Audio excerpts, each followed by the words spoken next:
Hello, I'm Lila Womack, and this is my project on Lying with the Wolf by Kiki Smith. So, Lying with the Wolf by Kiki Smith was created in 2001 using a pencil outline followed with ink on paper. This piece explores the theme of investigating identity, specifically through the lens of the relationship between women and animals, in this case, a wolf. So, a little bit about the artist. Kiki Smith is a contemporary American artist who was born in Nuremberg, Germany in 1954. However, she moved to America as an infant, being raised in New Jersey. Smith is known for her metaphorical representations of sexuality, mortality, and objection, delving into bodily horror and a lot of her other works through the motif of bodily fluids, highlighted in her works such as Blood Pool, 1992, Peabody, 1997, and various other untitled pieces. These pieces are easily accredited to having surrealist influences, as Smith uses the body as a subject and works abstractly around it. Kiki Smith ranges many different mediums, including drawing, sculpture, printmaking, textiles, photography, and even tattooing. Her aspiration for art can be attributed to her parents. Her father, Tony Smith, is a renowned minimalist artist who mainly worked in sculpting and architecture, and her mother, Jane Lawrence, was an opera singer. However, I do think her work stands alone from her parents, as it highlights many themes of investigating her own identity and feminism, and I think it's important to have respect for her work aside from her parents and all of that. She is largely self-taught. However, she did enroll into Hartford Art School for a brief period of time before she dropped out and moved to New York City in 1976. There, she became quickly a part of the downtown New York art scene, along with other artists such as David Hammonds and Jenny Hosier. Smith is often associated with feminist and body art through the previously mentioned themes of sexuality and mortality. Kiki Smith's artworks and collections are now held in various museums across the country, and she continues to live and work in New York City. Now, back to talking about this specific piece. Lying with the Wolf is actually pretty large. It's around 7.3 by 6 feet, so much taller than me and much taller than the average person.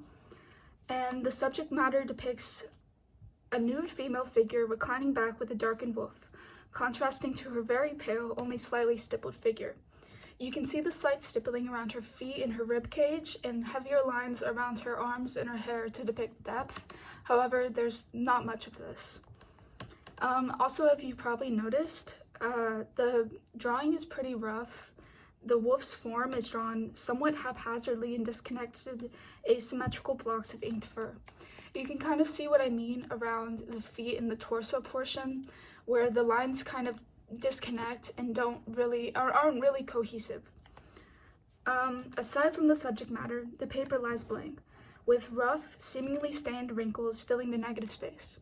I do want to note that the paper isn't stained and the only mediums used were pencil and ink. The paper just kind of looks like that. We'll talk about the type of paper used later. Regarding the function, Lying with the Wolf represents a bonding between human and animal, specifically through a female perspective. Smith wanted to depict a sort of mythological narrative about women's relationship with animals through folktales, biblical stories, and Victorian literature. She takes fragments of these stories and shifts the narrative to form newly applied meaning and association. Lying with the Wolf portrays an intimate, almost mythic interaction between a nude woman and a wolf, a motif that recurs heavily throughout her works such as Sleeping Woman with Lying Wolf 2004 or Genevieve and the May Wolf. We'll talk about Saint Genevieve later because she's very important to Kiki Smith's artworks. The female figure stretches alongside the large wolf, her body gesturing both vulnerability and trust. The wolf, a creature feared for its ravenous virility, is presented as calm, even protective, as it lies against the woman. The relationship challenges traditional narratives between predator and prey, often associated with relationships between men and women, as it invites the viewer to contemplate themes of dynamic power, healing, and femininity, as the subjects blur the boundaries between human and animal. The use of negative space draws focus to the quiet, yet earnest and profound emotional connection between the figures. The woman's nudity is not eroticized, but presented in a natural and honest way, rid of artifice and societal norms regarding sexuality. Lying with the Wolf reimagines a mythicized connection where the woman doesn't align with fear or passivity, but with strength and communion found through intimacy with the natural world. Through this betrayal, Kiki Smith not only breaks down the dichotomy between wildness and femininity, but encourages a deeper reflection with how we engage with the world around us, through courage and compassion. The context behind this piece lies in Smith's ongoing interest in reinterpreting myths, religious iconography, and folklore through a feminist lens.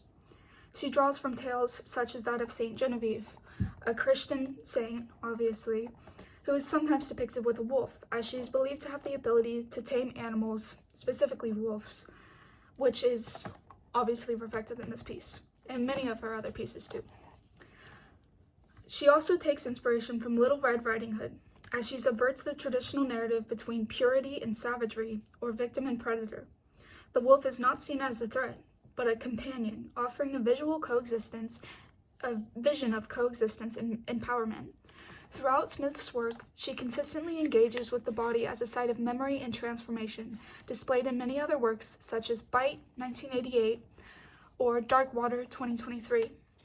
As mentioned previously, Smith had an enigmatic obsession with the inner body, specifically organs and bodily fluids. However, during this time of creating Lying with the Wolf, she was distancing herself from this obsession and taking on more figural and emblematic approaches in her art. You can see this shift starting in the early 2000s with works such as Wearing the Skin, 2001, Rapture, 2001, King Kong, 2002, and Born, 2002. These pieces all share the same themes of femininity and connection with the natural world, as she reimagines what femininity could look like without fear and fragility. In Lying with the Wolf, this theme is expressed down to the very paper used, which is Nepal paper, a paper handmade from natural fibers, often with visible irregularities in texture. The handmade aspect reflects femininity, as the fibers are woven together, weaving being a traditionally feminine task, further implying women's connections with the natural world, weaving with it a bonding. The irregularities in texture can represent irregularities in the self and in the natural world, which is obviously represented in our art. This artwork was created at a time of both further support for feminism and environmentalism. These movements taking off and had a further impact in culture and art during the 2000s. Feminism specifically was going through its third wave, a period where feminists focused more on emphasized individual identity and diversity, rejecting the limitations of previous waves.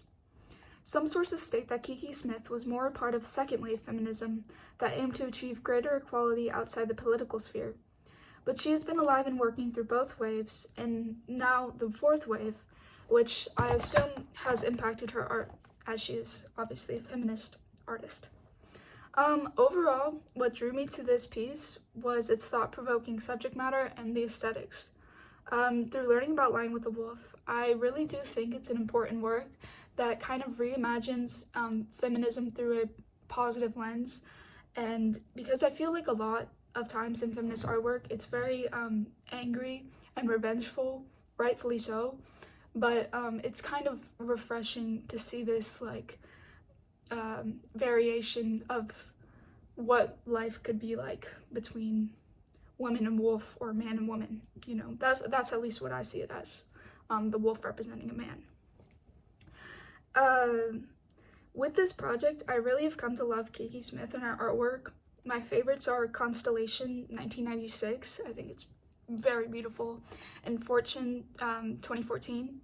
I love how she incorporates the natural world and animals into a lot of her artwork, and I love the very detailed kind of, she has this very maximalist style that is still somewhat I don't know how to describe it, but I really do love it, and she really has become a huge inspiration for me working on this project. And I really hope she does the same for you. So, thank you.